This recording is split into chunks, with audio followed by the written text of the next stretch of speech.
Hi everyone and welcome to another episode of the Project Cambridge podcast. In fact, this is the very first episode of the newly named Project Cambridge show. So this is the very first one here. Whether you're joining us on YouTube or you're listening on audio on Spotify or on Apple or on the Project Cambridge website, welcome. This is the first in-person recording that we've done. Everything else has been kind of remotely, so this is really exciting for me. And as you can see, that we're here in the Glasshouse, belongs to Innovate Cambridge. So if you haven't been in the Glasshouse before, it's right at the top of Station Road, which is just behind me, going down to the station. And we've got Hills Road running along here. And here beside me we have Kathryn Chapman, who is from Innovate Cambridge, and I'm delighted that Kathryn's invited me here to the Glasshouse sofa. And I feel a little bit like Wogan. Or maybe if you're a little bit too young to remember Wogan, maybe some kind of Oprah Winfrey, I don't know. But yeah, kind of feel like that on the sofa. This is the first time I've done that, so looking forward to it. So before I introduce Kathryn properly, a little bit about these episodes that we've already done and the show now as it's called. If you haven't seen or listened to one before, it's all about Cambridge.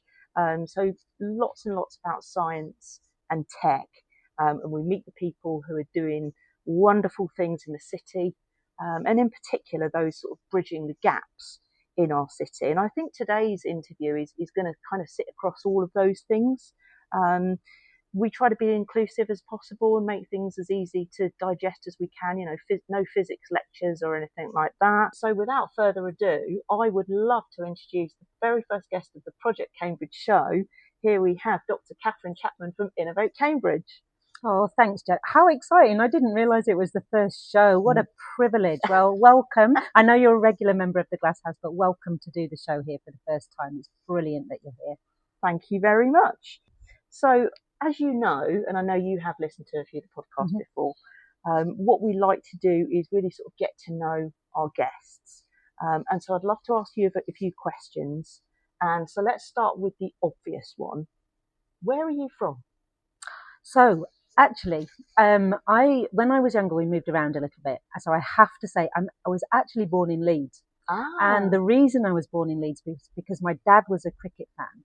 And if you wanted your child or you wanted to play cricket for Yorkshire, you had to be born in the county at the time. So my poor mum, wherever we lived, was driven to Leeds to give birth to children so they'd play cricket for Yorkshire and then go back. But anyway, so I was born in Leeds and we did live in Leeds at the time. But and then we moved to Cornwall for a little bit. And then actually I spent most of my formative years, so from secondary school onwards, in a town called Oldham, which was where my mum is from. And I found out recently, not far from 𝗘𝗃𝗿𝗃, so just round the corner from 𝗘𝗃𝗿𝗃 and his family. And my mum bought ice cream from his family's ice cream van on the market in Oldham. So it's really interesting. So, but I have been down here in the south for 25 years, so almost half of my life. Yeah, well, we love having you here down in the Cambridge area, Kathryn. So you went through school and university all up north. Can you tell us a little bit about your education up there?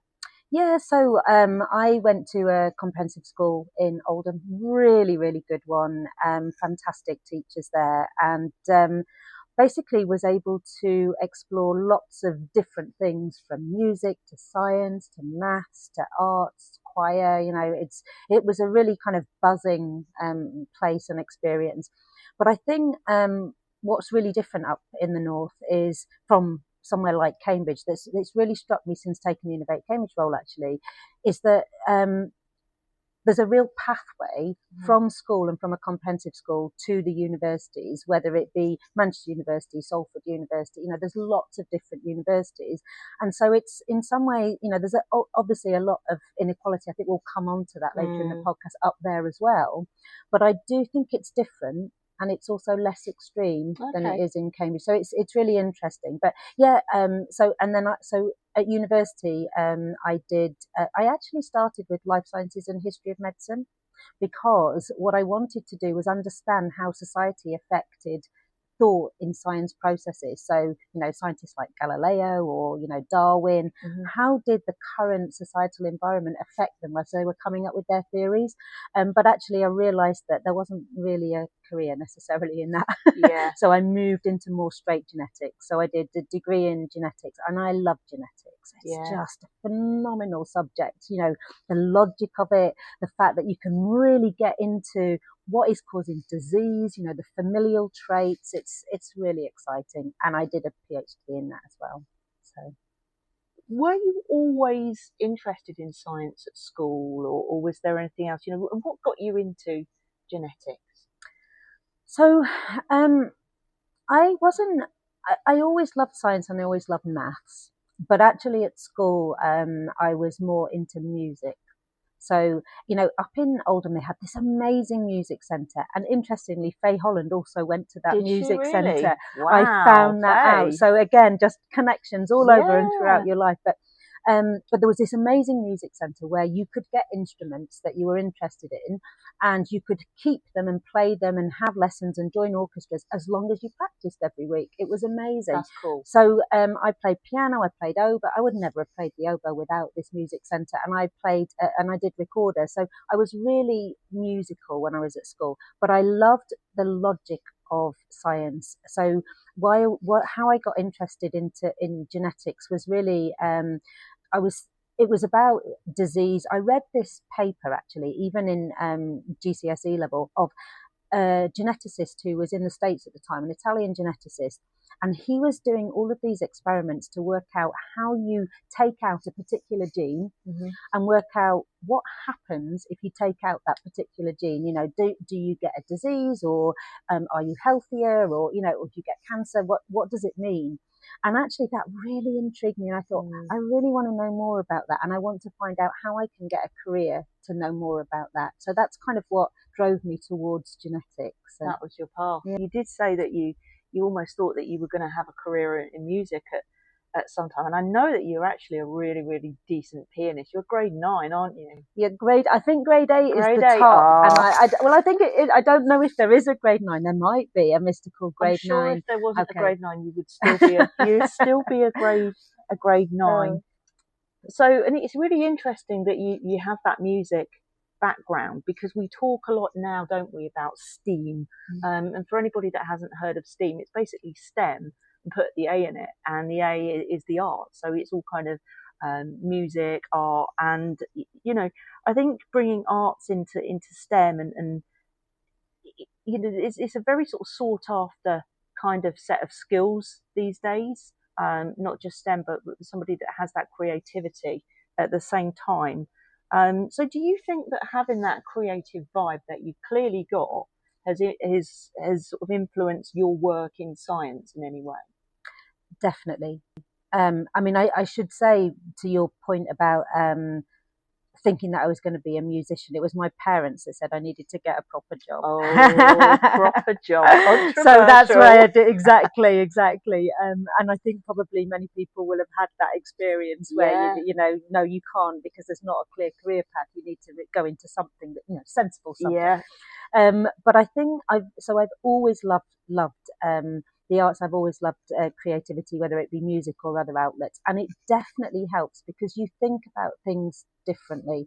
I think in two ways. I think firstly, you've got you have to create scientific hypotheses, and the more creative those hypotheses, they're based on evidence, but you still need to have that creative thought process to develop the hypothesis that you then want to test in a very data-led way at the bench in an experiment. So the creativity helps with that.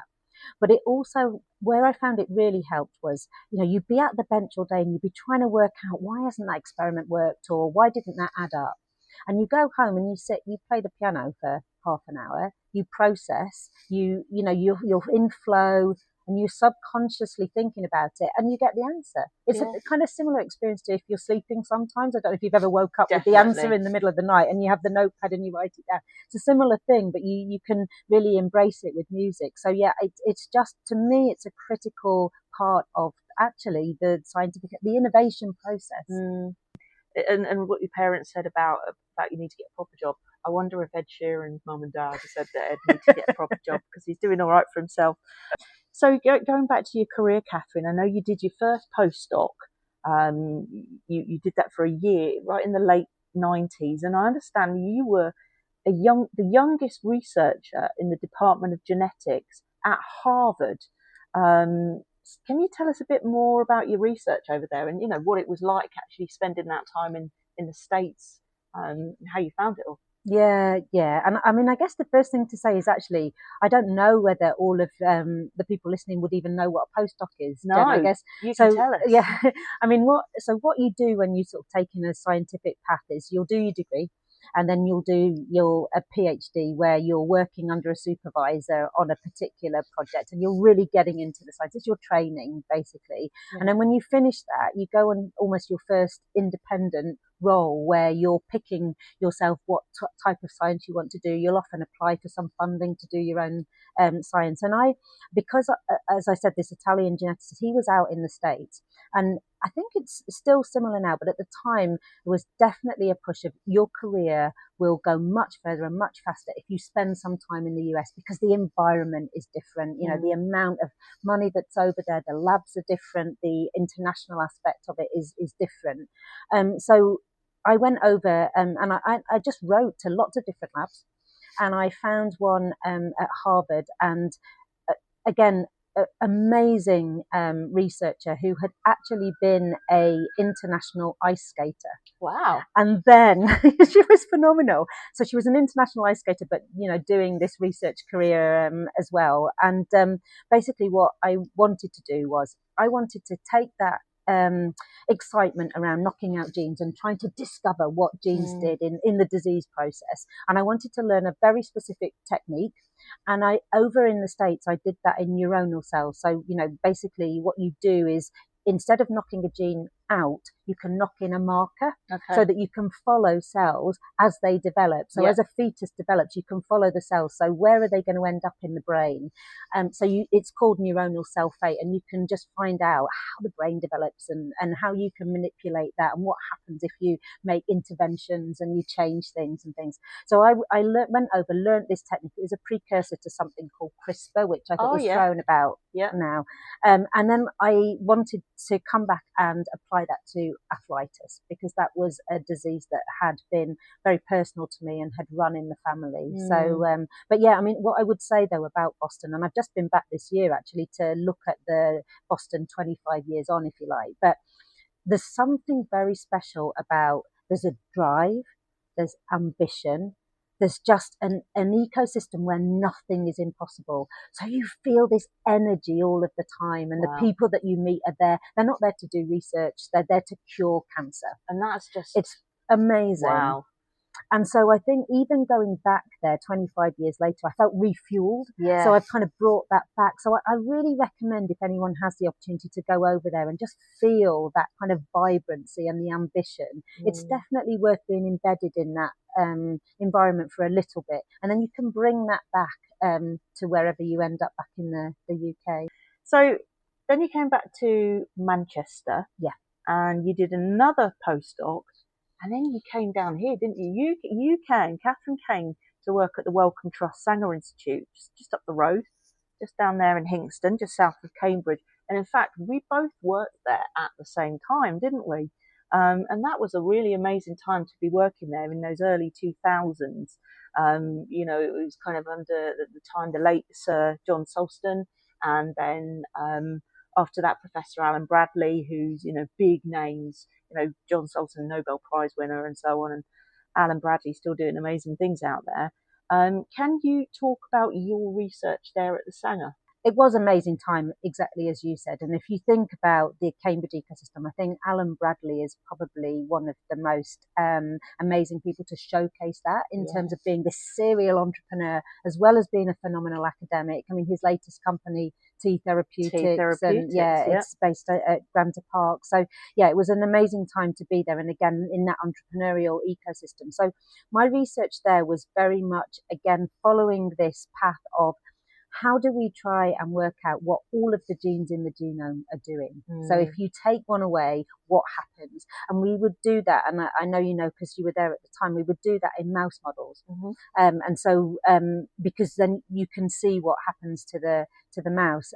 So yeah, basically that was my research then. It was trying to find a way to knock out all of the genes in the genome and then work out exactly what each of those genes were doing in biology and in disease. So then, after the Sanger, you spent some time at GSK and NC3R before you then came to the Milner Institute. And that's when I think your career really transitioned from, let's call it, bench to board. And then, of course, you were Director for Science and Entrepreneurship at Veblen Institute. Can you talk to us a bit, Kathryn, about that transition, let's say from bench to board, and how that kind of evolved for you? Yeah, it's interesting, isn't it? Moving away from the bench. And again, it's a bit like, when you're playing a musical instrument, it's very much your hands. And when you're at the bench, it's very much your hands and pipettes, and you're doing all of this. So it was very much moving to okay, now it's strategic. And I'm doing a lot more sort of written work and things, and writing bids and proposals and strategy. But I think, the real transition is that you go from being the person who knows most about something in the whole world, whether that be a disease pathway or whether that be about a particular technology, and you have to let that go and sort of take a step back and look at the bigger picture. Yeah.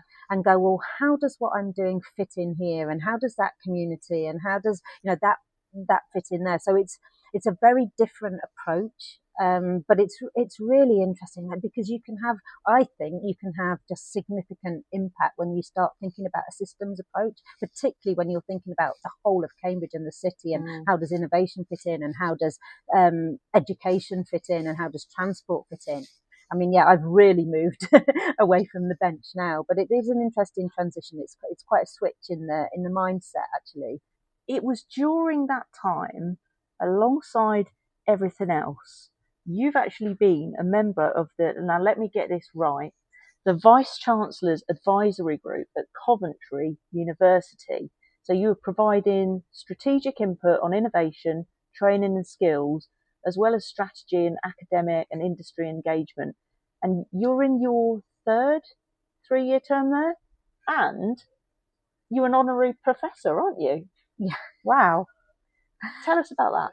It was during that time. Yeah, so that's really interesting. That does, I think, showcase the sort of bench to board in a way, because it was a board position there. And the interesting thing to me about Coventry is that it's so different from Cambridge. It's so different from almost a traditional academic institution.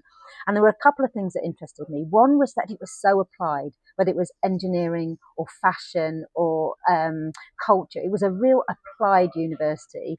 And also it was very much around inclusion. So they spent a lot of time thinking about, well, how, if you are a carer, and you have to be at home, or if you're from a different culture and you can't go away to university, how can you still get an education? How can you still get a degree? So that was really embedded into the university ethos, which I really liked. And then I also liked the fact that actually the Coventry students were a huge part of the city. So culturally, so Coventry was a city of culture in 2021, and a lot of that was related to what the students were doing. So there was a lot. The university was very community driven, and actually the university brought a huge impact to the city from an inclusive innovation perspective. So I've been absolutely fascinated with how they do things, and whether there's anything that we can use from Cambridge. Yeah. Kathryn, before I started researching you, firstly I had no idea that you were an honorary professor. Until we started chatting properly. But I also learned that, like me, you have a great love of running. Now, I know that Kathryn is far too humble and modest to talk about this herself. But she is actually an amazing runner. And when I say amazing, Kathryn is a sub-3 marathon runner and a sub-20 5K runner. So if you don't know what that is, basically she ran a marathon in less than 3 hours, and it was just 3 or 4 years ago, wasn't it? And her highest ranking for women in her age group in Great Britain, wait for this everyone, over the 20-mile distance, she's third everybody, and as well as being in the same year, 2022, she was in the top 20 marathon runners within her age group as well. So I get very excited about running, and I think you and I could talk for a very long time about it as well. And it is just, if you don't understand, how good that is, let me tell you, it is absolutely amazing, and I'm super impressed. So as I said, I know Kathryn's far too humble to go into too much detail about that. But can you tell our running listeners and viewers probably a little bit about your love of running and where that came from? Yeah, I mean, so I did start running at comprehensive school up in the Pennines, and it was a geography teacher. And it was Wednesday afternoons. On Wednesday afternoons, you might have a bit of free time. Yeah. And he would say, oh, I'm going to start a running group. And there was 2 takers. It was me and someone else. And he would take us out in the car, and he would show us fell running. And we would just run out in the hills and out in the Pennines. And I have never lost that sense of freedom, running downhill on the trails, just being out. No one else, you just saw no one else all afternoon. And so I think that's where my love of running comes from. And so I have tried over the years since then, so almost, my whole life, to get out almost every day, a bit Ron Hill like if you're a runner, you know that. And so and actually again, similarly, going back to the music, it is an outlet for me. I mean, I work hard, and actually I really love to be able to just use that time to think, well, what am I going to do today? How am I going to have impact? How am I going to solve this problem? How am I going to come up with this new idea? So a lot of my ideas, I can remember the run I was on. Do you run in the mornings? Yeah, I do run in the mornings. So, and at the minute it's really dark. Very, very really disciplined to run in the mornings at the moment. Yeah. But yeah, it's just, and so I actually didn't join a club until relatively, Cambridge, phenomenal running community and phenomenal club. I mean, we were just talking, as you go to the international cross country and other running events, always someone from Cambridge and Coleridge, or so it's just phenomenal. If you don't know the Cambridge running scene, it's amazing. It is. But I don't feel myself. I don't feel alive if I'm not running. Yeah, I think. So anyway, as I said, we could talk about running all day, but we've got a job to do here. So we're going to talk a bit more about Innovate Cambridge and the Glasshouse, this lovely place that we're in. You can see the nice sign there in the background. So you took your role here at the Glasshouse August 2024, Executive Director of Innovate Cambridge. For those of you that don't know Kathryn, can you tell us what is Innovate Cambridge? So Innovate Cambridge was set up 3 years ago, and it was based on an analysis of looking globally, what are the best innovation ecosystems in the world, from Boston to Shenzhen and the Bay Area, and saying, what is it that Cambridge needs to do to be able to compete at the level, at scale of those innovation ecosystems? And so a strategy was developed around that, and that's how Innovate Cambridge was born. The Glasshouse, which is part of Innovate Cambridge, obviously where we're sitting now, what is it, who's it for, and what happens here? So this is kind of a physical manifestation of our strategy, if you like. You can come and sleep on the sofa if you want. No, I'm joking. And the coffee's great. The coffee's good. And actually on Fridays we have been seen to get a beer out. Well, maybe I should come tomorrow. Tomorrow. Especially before Christmas. But no, basically this is a really significant space.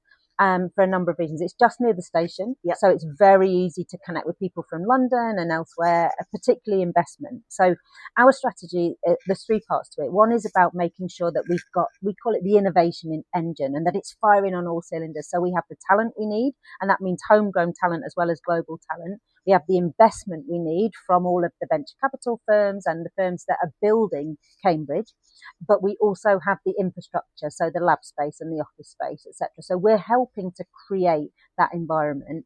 The second part of the pillar is that environment benefits everyone in Cambridge, so all community, not just the few scientists. We've talked a lot about scientists, but it's not just about that. It's, if we have got growth here, it needs to benefit everybody who lives here. And then the third pillar is about, how do we pick up the pace? So Cambridge, as we all know, we're stuck in traffic in Cambridge. It's resource constrained, whether it be energy or water or transport. But actually, the UK and the government, its main mission is growth.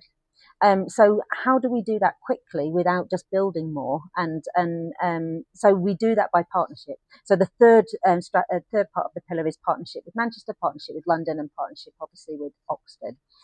And the Glasshouse is a really important part of how do you get that investment? How do you get the talent? How do you share the ideas? So it's a space that's been donated to us from one of the developers in Cambridge. So 𝗟𝗪𝗺 is a significant developer in Cambridge, amazing organisation to work with. And they've donated this space to the innovation community in Cambridge.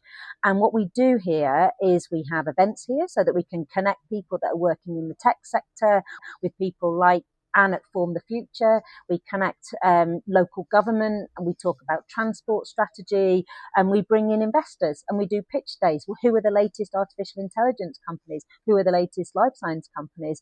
And we just kind of make sure that it's a kind of mixing and melting pot of people in here. So we've been open a year and we've had 10,000 visits. So that's the scale of what we're trying to do here. We generally have 4 or 5 events a week.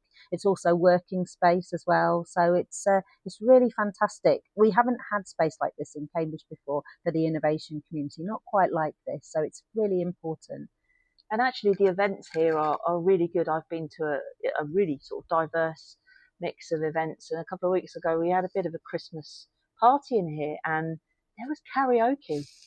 And I did karaoke, I have to say. I didn't see Kathryn getting up and singing, mind you, but but you've got a good voice, Jen. That's the difference. You're very kind. You're very kind. So I mean, I'm a member of the Glasshouse. I like it. Sometimes come here to meet people for a meeting. Sometimes kind of come here to just get my head down in the laptop, and it's nice to, as you say, just bump into people, because there's all sorts of people in here. They're not all sciencey people. They're not all techie people. And I know that the aim is really just to make it a really inclusive place to come to collaborate. And that's where magic happens, isn't it? So you said to me before, Kathryn, that Cambridge is metaphorically a bit of a petri dish. And I really, really like that. What does that mean to you? What does it mean? I mean, it means, so basically when you've got things growing in the petri dish, they've got all of the nutrients and everything that they need to be able to grow and flourish. And I hope that, what we're providing here in the Glasshouse is a mini version of that happens across the whole of Cambridge. So, I mean, if you're going to start a business, or if you are actually going to be a creative, I would suggest that Cambridge is the best place to do it. It's the safest place to do it. The people are the most supportive, the most altruistic. Success in Cambridge is everybody's success. It really feels like that. So again, I just think that that's what the petri dish analogy really kind of shows, that sort of, the ecosystem and co-growth and supportive and And the mixing, bumping, and you bump into so many people. It's incredible. You really do. So it's definitely somewhere. If you haven't come here before, come and give it a try. You help yourself to tea and coffee and water, whatever. It's great. But we all know that the good stuff happens when we come together and that we really, really collaborate. And that's really the essence, I think, here in the Glasshouse. And really, that's what was laid out very recently. I think it was back in October, wasn't it? 2025, when we had the Innovate Cambridge Summit back at the Guildhall, which was a brilliant event. Can you tell us a little bit about the summit, what it is? Because obviously it happens every year, doesn't it? Yeah, so the summit is an annual opportunity for the Cambridge community to get together and go, what have we achieved over the last year? How are we performing against our strategy? Because we've got metrics in targets that we're working towards. And then it holds kind of Innovate Cambridge accountable, and all of us accountable collectively as to whether we're delivering. And it also then talks about, well, what are we going to do next year? Do we need to evolve? Do we need to change the strategy? How are we going to work together? So we've had they've sort of built. So the first one was really about how do we co-create a strategy, and it was much smaller. I think it's only a couple of hundred at that one. The second one was really about, okay, we're publishing the strategy and we want you all to be part of it. So there was a charter, and 200 organisations signed the charter and said, yeah, we're supporting this. We're all on the same, we've got the same vision, we're all aligned. But this year was really about, okay, we've been delivering, and this is what we've been delivering for Cambridge. And next year is going to be about impact. So, but it's an opportunity for those 500 people to come to. I mean, this year, as you know, was very exciting because we had 2 ministers there, and there was a big announcement for Cambridge, which was actually the settlement for the growth company in terms of £400 million being invested at this end of the Oxcam growth corridor for affordable homes and transport and other things that are going to make this city even better than it already is, and sort of take away some of the things that are stopping growth at the minute. Yeah, it was such a cool event. I loved it, and I think it was a true example of that whole Petri dish analogy, because you had everybody from industry, you had people from academia and education and charity. We want to talk a little bit about how innovation can benefit the masses, don't we? Yeah, exactly. I mean, I think the thing that actually has probably affected me the most this year was a visit to North Cambridge Academy. Yeah. And, you know, basically I don't know whether you people who are listening have been out there, but if you haven't, I would recommend, when there's time and when when Jane Driver, the principal, has got time to let you in. But basically, the kids that are there, they will give you the type of energy and momentum that I talk about actually when you go to Boston, because they're so brilliant and positive and they love innovation and be part of it and tech and want to know more about what's going on in the city and how can they get a job. And it's just fantastic. But actually, those kids, they're not, it's going to be tough for them because 50% of them are on free school meals. Yeah. The thing, again, that struck me was we made a video when we were out there, and there was a young lad there, he must have been young, year 7, year 8. And I said to him, you know, what excites you? What would, if you were a entrepreneur, what would you invent?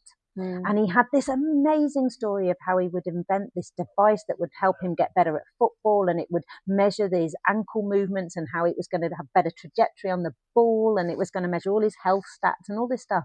And it really, he came alive. And I said to him, do you know what innovation is? And he said, no. Wow. So, you know, there's a real disconnect at the minute. And I think that's true not just with the schools, but actually the community of not necessarily engaging with innovation or even knowing what innovation means. And so I think there's a lot that we need to do to try and bridge the gap. And connect much more and make sure that those kids at that school know the career pathway for them in the sectors that we're building here in Cambridge first.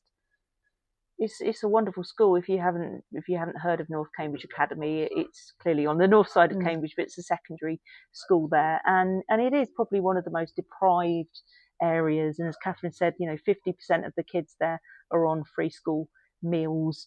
But you know, innovation has to benefit the masses, and inclusion, it's not a nice to have. It's an absolute requirement, and we spoke a lot about that in the summit back in October.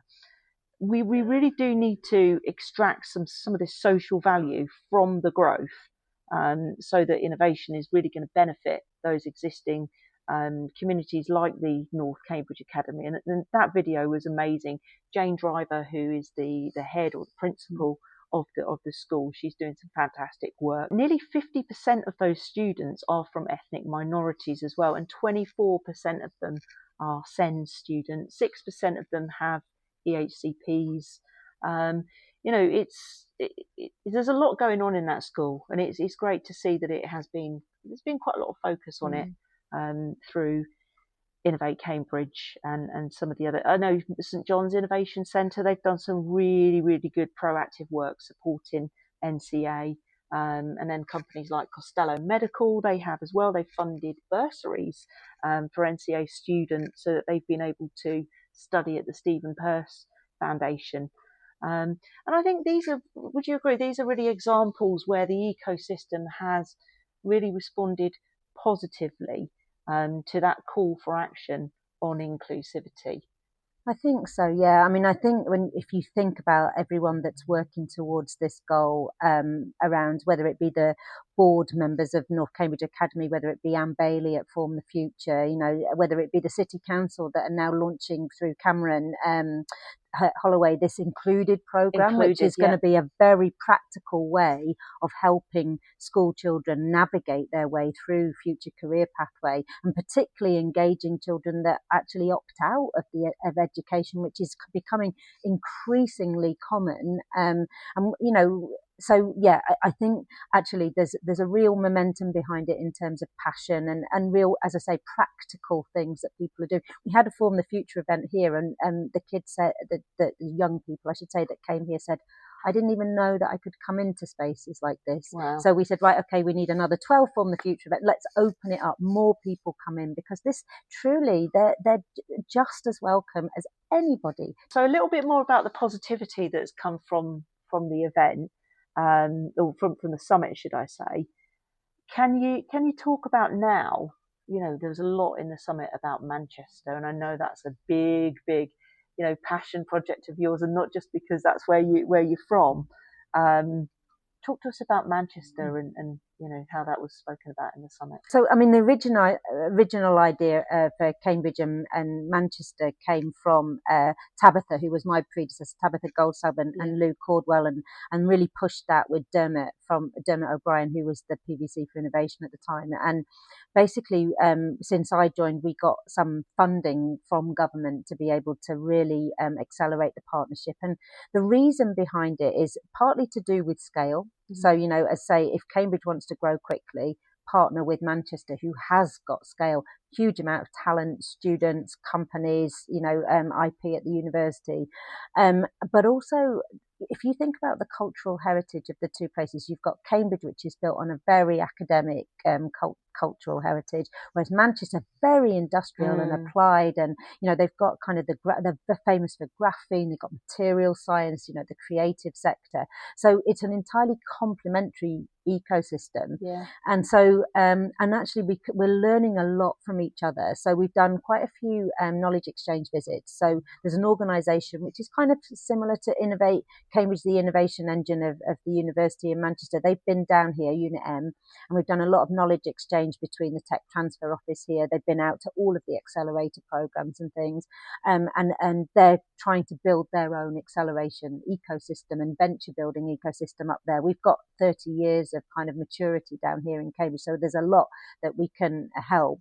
But on the other side of things, they're brilliant at inclusive innovation, as well. They, one of the most recent things is something that Andy Burnham's launched called Atom Valley. I don't know if you've heard of that, but it's it's out in, I think, Rochdale. But what they're doing is creating an innovation, a community innovation, technical, kind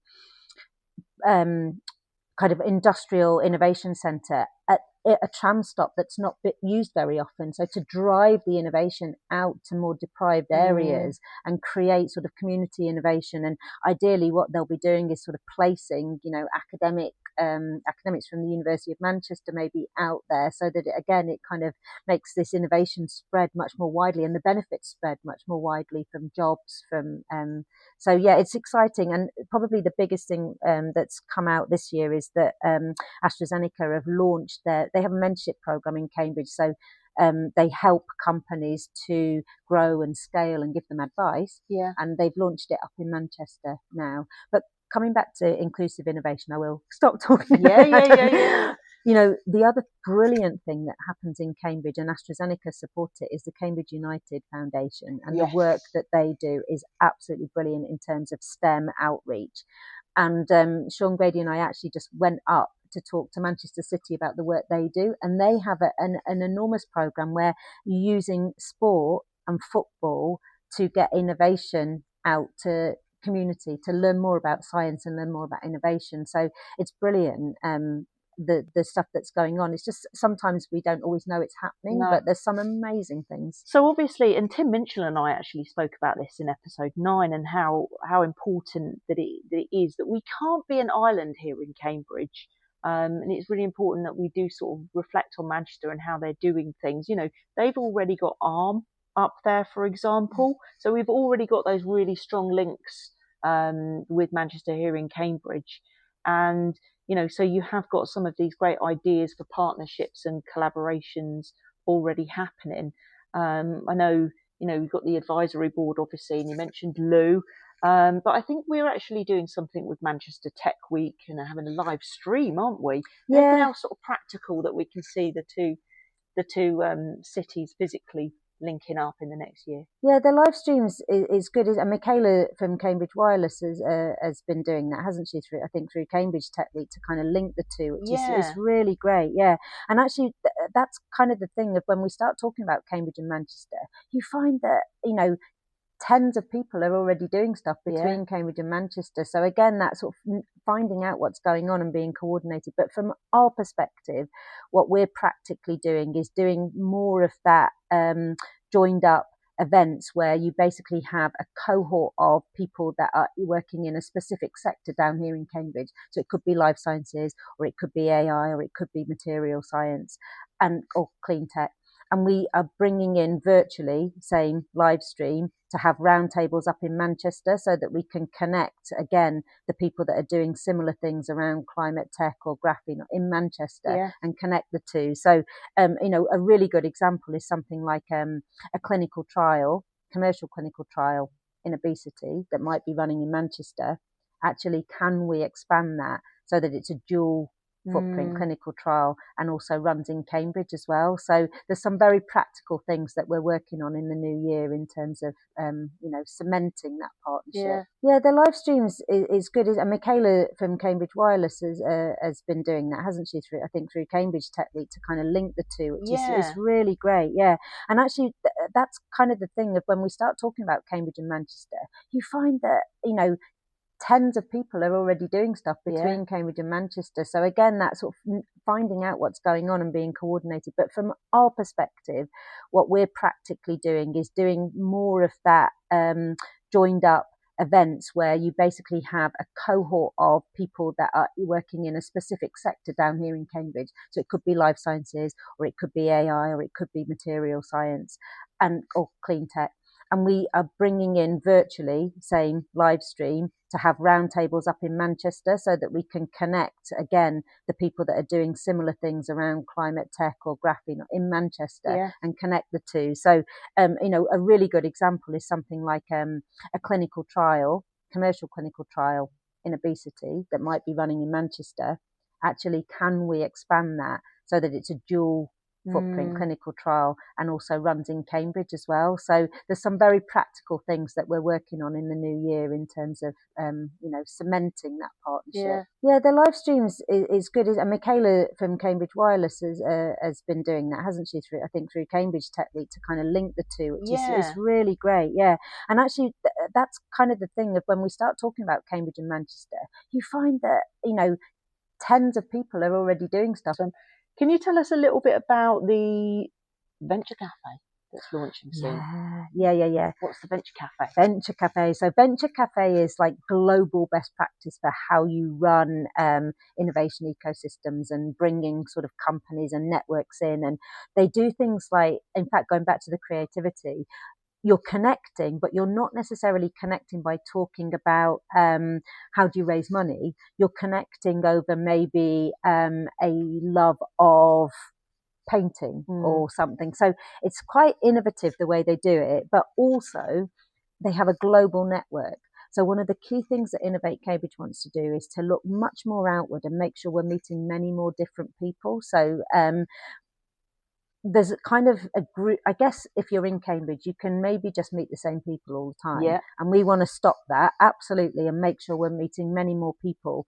So one of the ways of doing that is actually partnering with Venture Cafe Global, where suddenly you're bringing people up from London, you're bringing people from Tokyo, you're bringing people from Boston, because what happens with Venture Cafe is there is a cafe at the same time in I think, I can't remember how many cities, it's at least sort of 20 cities all around the world. So if you've got people visiting the UK, they know where their local Venture Cafe is. So they'll come from the US or Japan and come to this Venture Cafe. So again, it's opening our horizons to a global network of entrepreneurs and investors and people that can help support Cambridge companies. look, we've covered such a lot in such a short time, haven't we? And I've really enjoyed chatting with you. We could talk for, perhaps we'll get Kathryn on for another one. It's great, you know, hopefully to be able to show people a little bit more behind the scenes what's going on, and talk a bit more about the Glasshouse and Innovate Cambridge and how people can get involved. What do you think should be a call to action for anybody that's watching or listening to this today? Get on the events calendar on the website. Find an event that you think, yeah, that I'm intrigued by that, or I'm inspired by that, and just sign up. Come along, come and experience it, come and meet people. That I would absolutely, just without a hesitation, just come and be part of the community. Definitely. And if you feel that you don't want to come and walk in by yourself, drop me a message. I'm always happy to come in with anybody and share a cuppa with you. Definitely. And if you feel that you don't, one final question. Well, actually, it's last but one question from me, Kathryn, because I've got another one up my sleeve that you don't know about. But what bit of advice would you give to the young version of yourself, probably back when you were back in comprehensive school in Manchester? I think the biggest thing that I've learned since then, and you know, it's been a while now, 40 years since then. So I think I would say to them, absolutely, you don't need everyone's approval. Just follow your own trajectory. And I think the other thing that actually has come a little bit through running is like always put yourself on the line and just keep doing things that you're slightly afraid of. Yeah. You know, just keep pushing. I think, yeah. I like that. So yeah, I have got one more question for you. A little bit cheeky, this one. How do I get to be as quick a runner as you, Kathryn? And how do you get yourself up on these dark mornings to run? Because I can't do it. Well, that's funny, because actually, Jen, I was really worried that you were going to put me on the spot and say, "Are you going to do that skydive?" So I'm actually quite glad that we'll get to that one in a minute.